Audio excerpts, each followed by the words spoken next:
Okay. We are here at McMeen. The rest of the team is here. Thank you, Maggie. Of course. And I'm with Raven. Raven, tell me what happened to your uniform. Well, with the teacher strike, we're supporting our teachers in a different way. Yes, and if you have questions, you can just talk to me, direct your questions to me, and I can always field them to Norris Price, our executive director, if you have more questions. But Raven's going to take us on a tour of her team room. Yes. So, A little messy. it is messy. It's okay. So when you first walk in, we have our incredible values. Our whole team room is Pixar theme and one thing of The Office. So we have One thing. So we have all of our idealism, well, our idealistic values, Yeah, all of consider it. your values. And then when you move over, you have our giant monthly calendar of everything we have going on. We have morning greeting stuff. We're doing Black History Month this month, so everything is Black History Month based. We have who is out. We normally have like who's getting paid what days, who's where in the mornings, everything you ever need to know, including to-do lists. And This is GSD. And then we slowly move over, and we have all of our little cubbies, so that way we can put all of our things in. And this is where the Office theme comes into play. We have Michael Scott, Jim, Pam, Kelly, and the rest have fallen off. And then we have our GSD board, which is erasable, so that way we can just keep writing and then erase that. So we have like check-ins and check-outs, to smile today, poster, a background check, PMPs. And then we have our impact manager station. Brittany and stuff. Okay. So this is everything of our impact manager. And then we have our little mailboxes. And All the after This school is stuff all I after heard. school stuff, so it's a lot of fun enrichment planning. This is Brittany. I'm trying to do it for last minute cleanup. yeah, all the after school spaces. Right now we are currently leading Solution Squad, City Year Tutoring. Solution Squad is a science club. Oh. And then we have Creative Odyssey, which is all about finding yourself through creative exploration and being able to express yourself that way. It's led by Oh, okay. Monique and Elena. Oh, and Elena's out tutoring. Yes.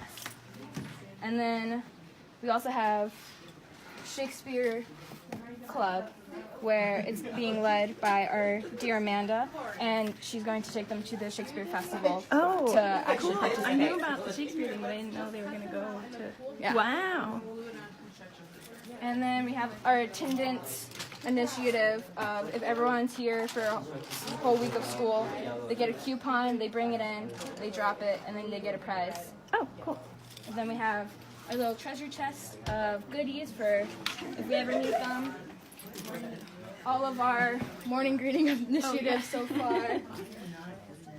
And then we have, this is all of the like good memories we've had so far this year, but this is from the beginning of the year. So this is I Lava You from the song, and we have stuff like Cooking Club, Elena's Cooks, Broncos players came to our school, empanadas were really great, karaoke, it's just a mesh of everything. These are my favorite things. And then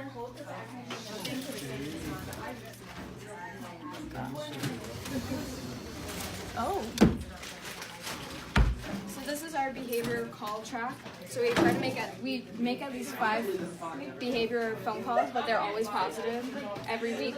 And as we go through the week, we can take our little ant figure and place it. Okay, so today I did 1, but actually today I did 3. So I would stick myself there, and then when I hit 5, I would put it back on my leaf to know I completed it. And then we have our appreciation station. So every time you want to like write something really nice to your teammates, you just stick it in mailboxes, and all of these correlate with who we are as Pixar characters. And then we have the kids say the darndest thing, where we have letters from the students, just random things that kids say, and even teachers have added to this throughout the year. I still use it. Yeah. But we share the space with the second half is the teacher's lounge, but this is our team room. We get half the classroom. There's a decent amount of space. So should we sit here? Do you want to grab your questions or you want me to grab them? You know what you should do? Yeah. You need to do a trip to the art room. You know what you should do what I'm doing? I got Let's do die cuts. Oh, of course they're purple. Die cuts. Why would you have the kids like do this? And before we start, can you just tell us which classroom you serve in, like what grade you serve? I serve in a 3rd grade classroom doing math and literacy. I'm there the whole day. And what is like your day-to-day schedule? Not, I mean, you don't have to go into like every detail, but like what time do you first circle? When do you start going with your kids? Then you have like a planning block, lunch, after school. Yeah, so our days start at probably 7:15. Well, 7:10 is when we first circle, and then after that we have until 7:40 to plan, and then at 7:40 to 8 we're downstairs in the auditorium and the gym helping support with getting kids inside because it's kind of cold out nowadays. So we're in there helping get their spirits up, but also making sure they're safe. And if we're not inside, we're outside doing a lot of morning greeting initiatives like karaoke, musical chairs, a conga line, hangman, very You all diverse.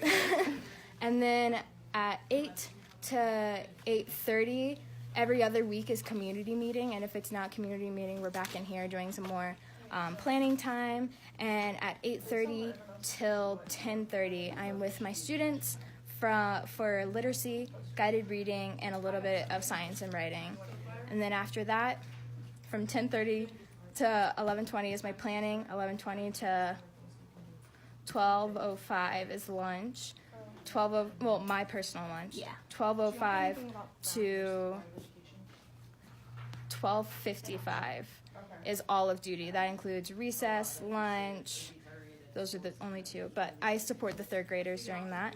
And then from 12:55 to 3, I'm in the classroom helping out with math and personalized learning time, which is very unique to McMeen, where kids are put into classrooms to help advance themselves in just putting personalized, like doing projects. Like they did a whole research project that they spent, I think, 2 or 3 weeks on, researching. My class did famous figures in history. So there was kids doing Muhammad Ali, Rosa Parks, Amelia Earhart. Yeah, they could pick anybody. Yeah, it was great. And after that, then from 3 to, I guess, 4:15 is after school, and that's when I run my solution squad with Mr. Kim. And at 4:15 to 5:05, 5:05 is planning again, and then at 5:05 is when we final circle. Cool, perfect, because people always want to know about the schedule. So that's also a good segue, because you said the individual learning time is something that's unique, and that's the first question I gave you, right? Yes. Is what makes McMeen unique? There's a lot of things, actually. Like here at McMeen, we were mentioned on Cool Schools, I think Channel 9. Yeah, Plug-in. For how our lunch is set up, because we do family style lunches. So everyone is at circle tables in the cafeteria, and the meals are delivered straight to the table, and they have to pass and say thank you, please, and thank you for everything, and they have to just raise their hands to get up out of their seat to go to the salad bar and throw away their trash. But family style dinners is nowhere seen across Denver or Colorado, I'm pretty sure. That's what we did in Spain when I taught there, and it was really cool, but I've never seen it here. So This is their first year that they started it too, which is really cool. And then we also have just the morning greeting spaces are also very unique. I mean, they're unique all across all of Denver's schools. But for us, we do such a wide variety of initiatives. Like, it could be anything. Like, as I said, we've done karaoke, conga lines, hangman. yeah, I was here when you did Hispanic Heritage. Yeah. Right? Yeah. And we have a lot of stuff planned for Black History Month as well. Like, this is a really big month for us. What else? There's some other things. I'm just gonna backspace. There it is. That's all I can think of for right now. That's fine. And yeah, I should be asking you the questions, but you have no, it's okay. Okay, yeah, I just didn't know which order I did them in. So, are there any challenges you've overcome this year or that you're hoping to overcome? And can you explain how you've approached resolving them? Or has this been a perfect year for you? No, I had a very unique situation getting into my first core year as a city year member. I started the year, I lost my partner teacher 1 month into the school year, and I was going through substitute teachers for about a month after that. I actually remember this now, and it's funny, I picked you to be first because that happened to me, and I tell people, I'm like, this is like really unique, this does not happen very often. So of course definitely you and I are doesn't. sitting here. But that also happened to me, but yeah, keep going, that's what I So, say was my with the biggest challenge. substitute teachers, they were kind of just going in and out, and since there was no consistent adult in the classroom besides me, the kids have come a lot closer and like feel a lot closer to me, which has strengthened a lot of relationships and helped build a lot more, which has been really beneficial. And after that, we finally got a long-term sub who is now our official teacher, which is the best news ever, and she's amazing, and she takes care of our class so well, and we work like a power team. It's great. I love my teacher. But to help overcome that challenge, I stepped up in my role, and I just had to remember to stay calm because someone needed to in that time. Like, it was so chaotic. Like, the kids were not in classes for a week after our teacher left, and so they were split up between 4th grade and different 3rd grade classes. Right, so you kind of floated during that time. Yeah, and I had to do a lot of GSD, get stuff done time, and just make sure, like, I checked in on my students a lot.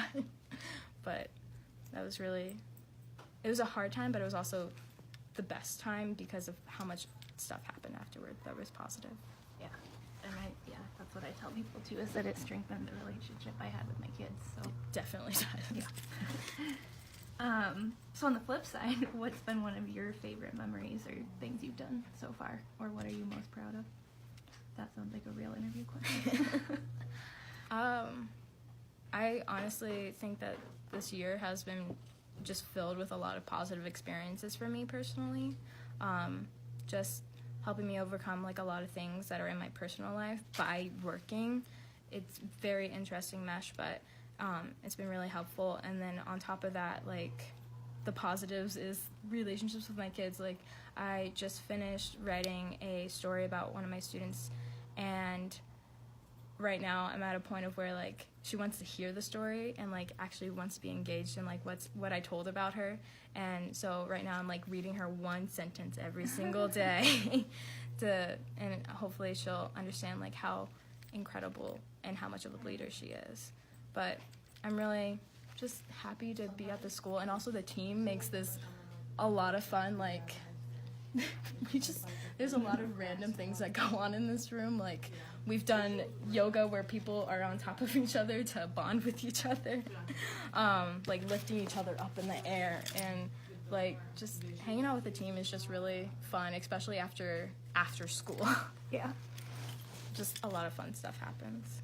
And then we also, the conga line that we've done conga lines, like, I think at least once a month since the beginning of the school year, and For those morning greeting, right? for morning greetings, and those are always a hit, and we go around the whole entire playground with like 60 kids, 50 kids walking in a line, and none of them know what's going on. It's fantastic. But it's still fun for them. Yes. I mean, it builds community. Is there anything else that you want to share with people about, like, your transition here? Because you moved here. Yes. Or your transition to city year. For anybody that, well, they probably none of them know, but you served with AmeriCorps before, so you did in Triple C. Mm-hmm. So that's obviously, like, still going to be different from city year. Is there anything else you think is important for people to know? If you try to find housing, do it 1 month before you come. No earlier, no later. That's probably like the perfect The sweet time, spot. is 1 month before starting service. Mm-hmm. And if you Or can't, before arriving, at Yeah. least. Yeah. And if you can try to get, I would think either towards, what side is it? The west side, I think right now has a majority of our schools, and that's where more people find it easier to like find housing.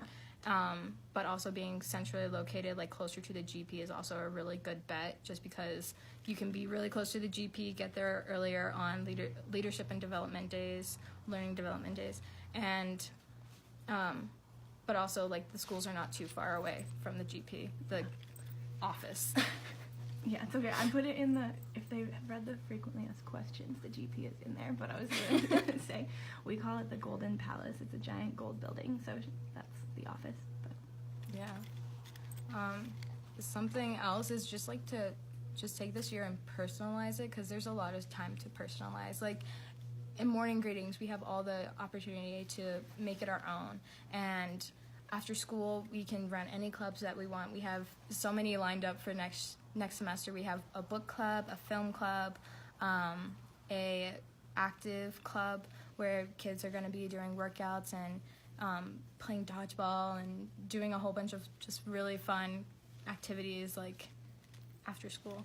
And so I'm really just excited for that, but also just personalize it. Like even in small groups, like take the time. If the more passion you put into something, people will see it and they'll get pumped up. It's not the official terminology, but. And we got one question, and Ashanti asked what neighborhoods are considered part of the West Side, and I am going to talk about this more in the virtual orientation once I finally get to record it.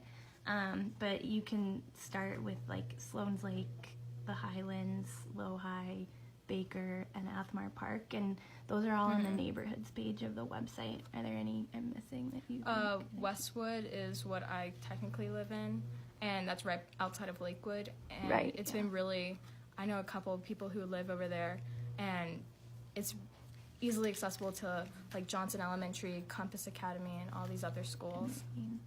Is it not, is it kind of It's a further drive from McMeen, so if you were to want to work at McMeen, because we're south right now too, if people haven't looked at the map. Best places are like Cherry Creek area is more expensive, so just expect that when it comes to living, but that's not an option. Virginia Vale, Washington, Virginia, and that I have on the website too. Yeah, Glendale area and Hale, and Washington, Virginia Vale is good for the east even side. if you go even up to like I think Stapleton is even fine to if you try to get to McMeen, it's not that far of a drive.